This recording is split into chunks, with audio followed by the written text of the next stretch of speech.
Hello guys, நண்டு வந்துட்டு குழம்பு வைக்கிறத விட நிறைய பேருக்கு க்ளீன் பண்ணுறது கஷ்டமாக இருக்கும். இந்த வீடியோவில் நண்டு க்ளீன் எப்படி பண்ணலான்னு நம்ம பார்க்கலாம். ஃபஸ்ட்டு நம்ம இந்த மாதிரி நண்டோட காலெல்லாம் உடச்சிக்கணும். எல்லா காலையுமே உடச்சி கரெக்டாக எடுத்துக்கணும். நான் வந்துட்டு ஃபுல் நண்டு கிரேவி எப்படி பண்ணுங்கிற வீடியோவும் நம்ம சேனலில் அப்லோட் பண்ணியிருக்கேன். கீழே லிங்க் கொடுக்குறேன், கண்டிப்பாக எல்லோரும் செக் பண்ணி பாருங்கள். இப்போ நம்ம எல்லா காலையும் உடச்சிட்டோமா? உடச்ச அப்புறமா நண்டு என்னோட ரொம்ப ரொம்ப ஃபேவரட்டான ஒரு டிஷ். உங்களுக்கு சீ ஃபுட்டில் எது பிடிக்கும்னு கண்டிப்பாக கமெண்ட் பண்ணுங்கள். இப்போ நம்ம கால்லாம் உடச்சதும் நண்டோட ஷெல்லை கரெக்டாக இந்த மாதிரி கலட்டி எடுத்துடலாம். அதோடய கொஞ்சம் வேஸ்ட் ஒட்டிட்டு வந்துடும். இப்போ இந்த மாதிரி பஃபியாக ரெண்டு பக்கம் இருக்கும். இந்த ரெண்டு பக்கம் இருக்கிறதையும் நல்லா பிச்சு எடுத்துடலாம். இப்போ நடுவில் இருக்க இந்த இடத்த இப்படி திருகி எடுத்துட்டோன்னா அந்த வேஸ்ட்லாம் வந்துடும்.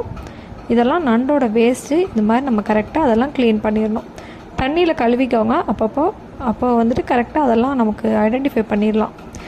இதெல்லாம் எடுத்துகிட்டு இப்போ நண்டோட தலை பக்கத்தில் இந்த இடத்த உடச்சிடணும். இதுவும் நண்டோட வேஸ்ட்டு தான். இதையும் நம்ம கிளியர் பண்ணிடலாம்.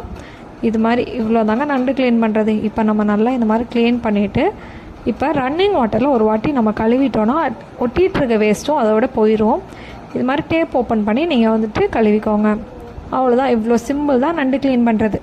எல்லோரும் நண்டு வாங்கி ஒழுங்காக க்ளீன் பண்ணி கீழே கொடுக்குற லிங்கை கிளிக் பண்ணி கிரேவி பண்ணுறது எப்படின்னு கற்றுக்கிட்டு கிரேவி பண்ணி